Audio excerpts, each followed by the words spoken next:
All right, everybody, my name's John Novak. I am the co-founder of 420leaks.com and a co-founder of viperpack.org. 420leaks.com is all about public records and trying to keep tabs on government and everything that's been going on with cannabis in our state.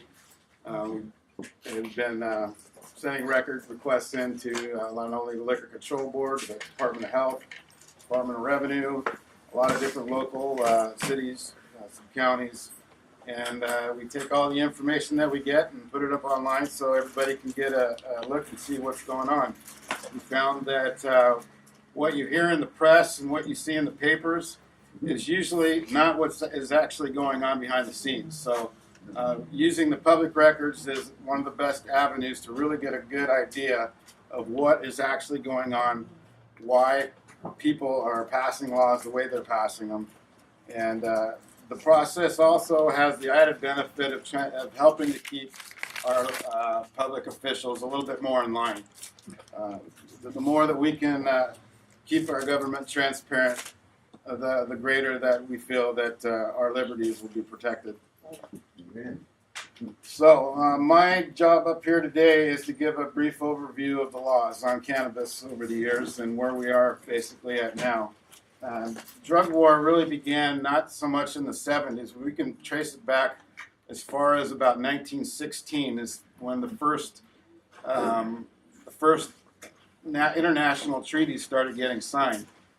And there was a lot of different nations that were seeing a lot of problems with opium and things like that, and they were trying to get a good consensus on a way of coming together as a world and trying to tackle the drug problem as a whole. Well, some of the nations wanted to try to big shots along with the other big countries, and so they started talking about how they were having problems with cannabis and hashish. So that kind of got thrown into the mix at that time. And then the 30s came along, and that's kind of when the drug war really started beginning in earnest in the United States. Around that time, there was a lot of fears over immigrants, people losing their jobs to immigrants, people from, they were talking about, black people who were out raping women, using this drug. There was all kinds of fears over Mexicans. And it's kind of funny that here we are all these years later, and it seems that we're talking about immigration, we're talking about minority rights, and we're also talking about cannabis. Interesting how history has a way of repeating itself. Now, one of the key differences, though, in the early drug war was it was more around fining people for doing things in public. Nuisance laws is what they call them. And one of the first groups that was heavily targeted, of course, were the black population, but also the blues and jazz musicians of the day. And they, one of the most famous in that time was Louis Armstrong. And he was basically harassed to the point where he basically had to stop smoking cannabis. At least he said so publicly, because he was just getting harassed everywhere he went. So those laws kind of stayed the same up until about the 60s or so, and then a group of people got involved in, and that would, the hippie generation, if you will. And once again, fears by government to control populace. The drug war kind of got heated up again. And then about 1970, 71 is when the Controlled Substances Act came into effect at an international treaty level. And the Nixon administration quickly saw that science was going to get in the way of a good thing as far as prohibition went. So actually, let me backtrack a little bit. In the 1930s, we saw the end of alcohol prohibition, and there was a whole group of cops left over, didn't really have any jobs at that point. So Harry Anslinger, who was part of the prohibition on alcohol, the Commission on Prohibition, I can't remember the exact term they used. He was with the alcohol prohibition part, And then about 2 years before Prohibition ended, he kind of saw the writing on the wall, and that's when he headed up the new narcotics group. And so the 60s come along. In the 70s, we have the Controlled Substances Act, and that was adopted basically by reference from the treaty in all the different states. So not only do we have a Controlled Substances Act at the federal level, but each individual state has their own individual Controlled Substances Act as well. And a lot of those came in around the same time. And one of the curious things that we found is that these were all basically adopted by reference.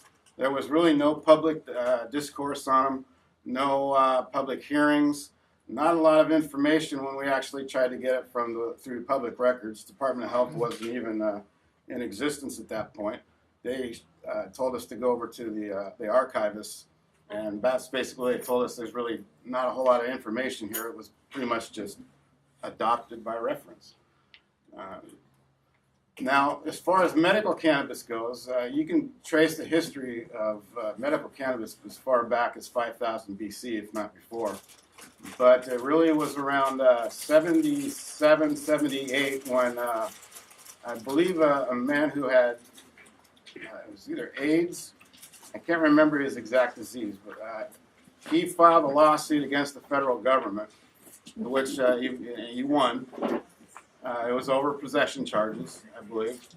And that's what that lawsuit eventually became what's known, and it became a government program called the investigational, the new drug investigational use program. I can't remember the exact specific term that was used on it.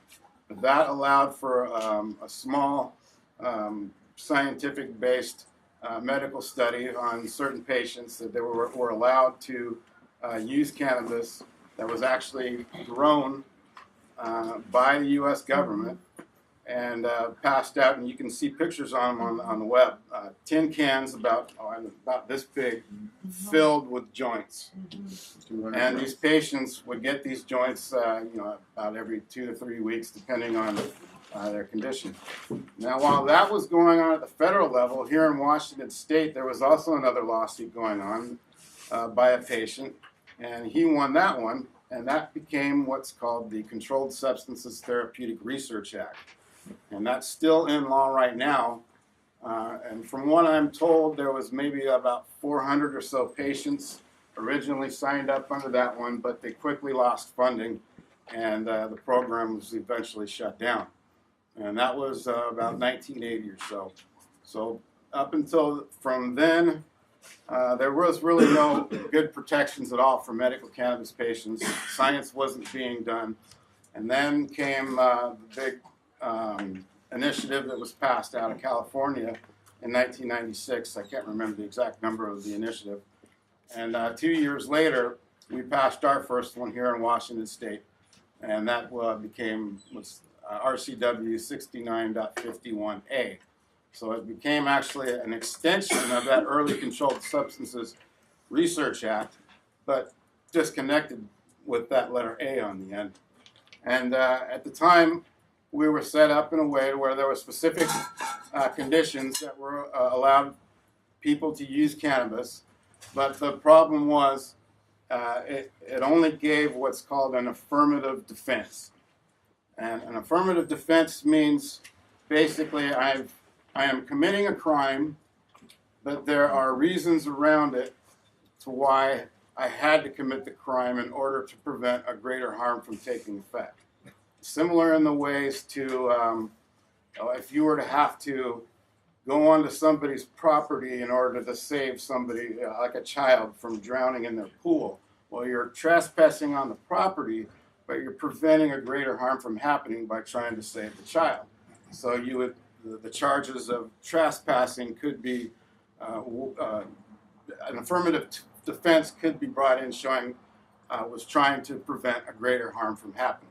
So that was the thought behind the affirmative defense laws in Washington State. We're preventing a greater harm from happening to these patients, and they would be able to then use that defense in court. Unfortunately, that meant getting arrested and prosecuted, and that's really how the laws have been in our state and in a lot of other states as well. We have had a few changes in the laws since then. One of the most, or up until, let's see, 98 was when that was passed. And the next major change really happened in about 2007, 2008. The law had given us what we call what they called a 60-day supply, but it had no definition as to what actually a 60-day supply was. So patients were kind of basically left on their own to figure it out for themselves. I liked those days. Well, they did, but law enforcement didn't like that, unfortunately. And so in about 2007, the Department of Health was tasked with a process to come up with a statutory definition of what a 60-day supply was. And believe it or not, this was one of the best studies that your tax dollars have ever gone to for Washington State and medical cannabis studies. They did an absolutely thorough job, not only of looking at all the different possible uses for cannabis, but they also they looked into the federal law and the federal dosing guidelines to come up with their numbers. And originally they came up with, in some of the meetings, up to like 99 plants. And the thought behind that was once you go over 99, you get into an area of felony where the penalty is doubled. So if one plant up to 99 is pretty much the same felony charge. So they figured, well, might as well go to 99. Well, that was way too much for law enforcement and some of the others who were involved in the process. But eventually that was pared down to a 100 square foot plant canopy and 35 ounces. Well, that got into, once that information got to the governor's office, the governor started talking to all the other different groups, especially law enforcement. Law enforcement said, no way, that's way too much. We're not going to allow that. And the number 15 plants and 24 ounces was the final numbers that they came up with that year. And from 2008 up until 2015, that was pretty much the limit. Patients got very much used to it. A lot of them complained, but after time, we finally were able to get that squared away. And then along in 2015, we have a new bill that passed, Senate Bill 5052, which basically took all the hard work, all those years that people have been doing on medical cannabis and just flushed it down the toilet. Now we're left with 4 plants, 6 ounces,